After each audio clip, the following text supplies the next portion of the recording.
মধ্যপ্রাচ্য সংঘাতের প্রভাবে সিলেট আসলে যে মধ্যপ্রাচ্যের সংঘাতের প্রভাব সিলেট নগরীতে এবং প্রাণ গেল সিলেটি সহ 4 বাংলাদেশি এবং আহত হয়েছেন আরও 58 জনের মতো। প্রিয় দর্শক, এ নিয়ে সর্বশেষ যে আপডেট সেটি আপনাদেরকে আমরা জানিয়ে দেওয়ার চেষ্টা করব।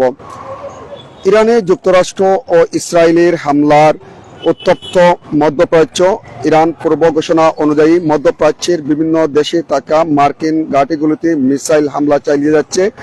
এর প্রভাব পড়েছে প্রবাসী অধ্যুষিত সিলেট অঞ্চলে, বিশেষ করে ওসমানী আন্তর্জাতিক বিমানবন্দরে। এর প্রভাবে একটি আন্তর্জাতিক ফ্লাইট বাতিল করা হয়েছে।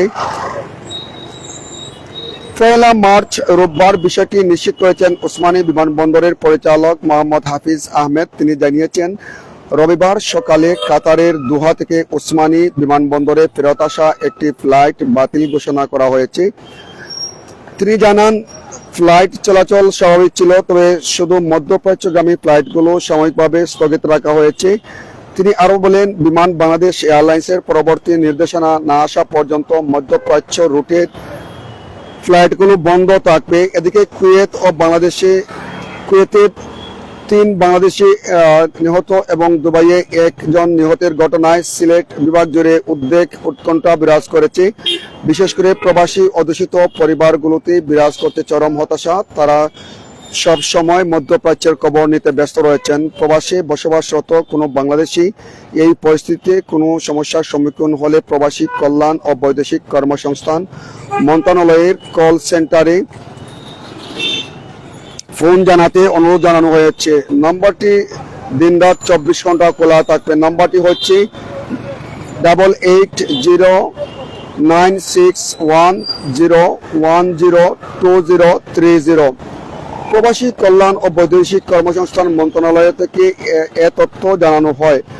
মধ্যপ্রাচ্য চলমান সংঘাতে সংযুক্ত আরব আমিরাতের সালেহ উদ্দিন ওরফে আহমেদ আলী 48 বছরের এক বাংলাদেশি যুবকের মৃত্যুর খবর পাওয়া গেছে।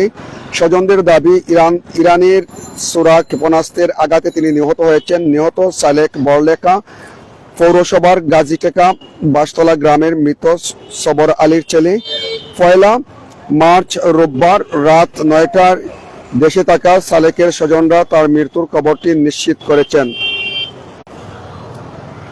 এছাড়া আরও যেটি আমরা আপনাদেরকে জানিয়ে দেওয়ার চেষ্টা করব, পরিবার সূত্রে জানা গেছে, সালেহ উদ্দিন দীর্ঘদিন থেকে সংযুক্ত আরব আমিরাতের আজমান শহরে বসবাস করেন। সেখানে তিনি পানির গাড়ি চালাতেন।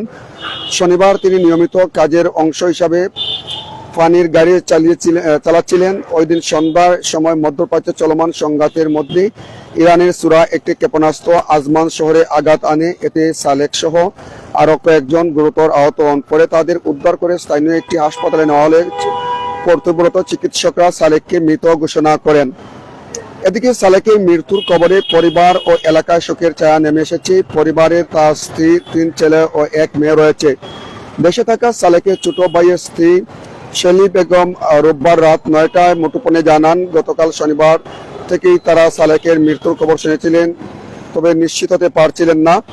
তবে আজ 1 মার্চ রোববার দুপুরে সংযুক্ত আরব আমিরাতে থাকা সালেকের ভাইয়ের তার মৃত্যুর খবর নিশ্চিত করেছেন। কিভাবে তিনি মারা গেলেন জানতে চাইলে তিনি বলেন, তারা শুনেছেন ইরানের ছোড়া ক্ষেপণাস্ত্রের আঘাতে তার মৃত্যু হয়েছে। সংযুক্ত আরব আমিরাতে থাকা স্বজনরা হাসপাতালে মরদেহ দেখার জন্য তারা সেখানে যাচ্ছেন। এদিকে স্থানীয় ওয়ার্ড কাউন্সিলর মোহাম্মদ শাহজাহান জানান, সালেকের মৃত্যুর খবরে তিনি শুনে দুপুরে তাদের বাড়িতে গিয়ে পরিবার সদস্যদের খোঁজ খবর নিয়েছেন। ঘটনাটি অত্যন্ত মর্মান্তিক হিসাবে তারা দেখছেন। কুয়েত আন্তর্জাতিক বিমানবন্দরে ড্রোন হামলায় 4 বাংলাদেশি নাগরিক আহত হয়েছেন। আহতদের মধ্যে একজন ব্রাহ্মণবাড়িয়ার নবীনগর উপজেলার বাসিন্দা। এছাড়া 1 মার্চ রোববার প্রবাসী কল্যাণ ও বৈদেশিক কর্মসংস্থান মন্ত্রণালয়ের ওয়েজ আনার্স কল্যাণ বোর্ডের মহাপরিচালক গোলাম সরওয়ার ভুইয়া এক ফেসবুক পোস্টে তিনি এ তথ্য জানান।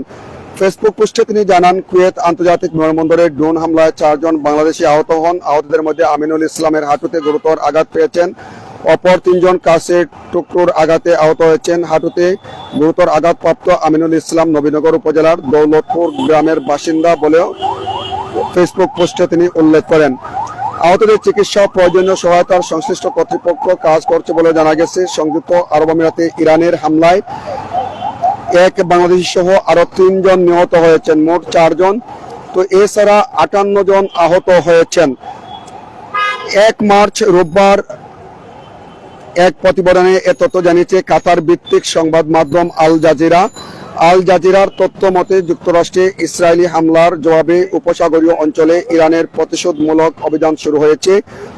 এই হামলায় সংযুক্ত আরব আমিরাতের 3 জন নিহত এবং 58 জন আহত হয়েছেন। নিহতদের মধ্যে একজন বাংলাদেশিও রয়েছেন। নিহত বাকি 2 জনের মধ্যে একজন পাকিস্তানের, আরেকজন নেপালে। তাৎক্ষণিক তাদের নাম পরিচয় জানা যায়নি। এক বিবৃতিতে আরব আমিরাতের প্রতিরক্ষা মন্ত্রণালয় জানায় তারা 165টি ব্যালিস্টিক ক্ষেপণাস্ত্র শনাক্ত করেছে, যার মধ্যে 152টি ধ্বংস করা হয়েছে এবং 2টি ক্রুজ ক্ষেপণাস্ত্র প্রতিহত করা হয়েছে। এছাড়া মোট 541টি ইরানি ড্রোন শনাক্ত করা হয়েছে, যার মধ্যে 506টি প্রতিহত ও ধ্বংস করা হয়েছে।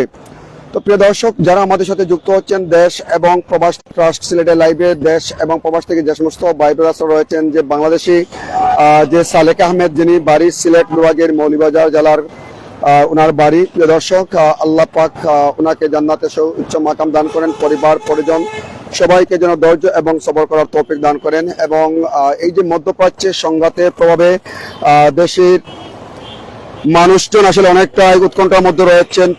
বাংলাদেশের প্রতিটি এলাকার কম বেশি মানুষজন মধ্যপ্রাচ্যে বসবাস করছেন। তারা পরিবার পরিজনের আহারের কর্ম তাগিদের ফলে, কিন্তু এর মধ্যেই যে বর্তমান পরিস্থিতি, এ নিয়ে কিন্তু অনেক মানুষজন তাদের স্বজনদের, প্রিয় দর্শক।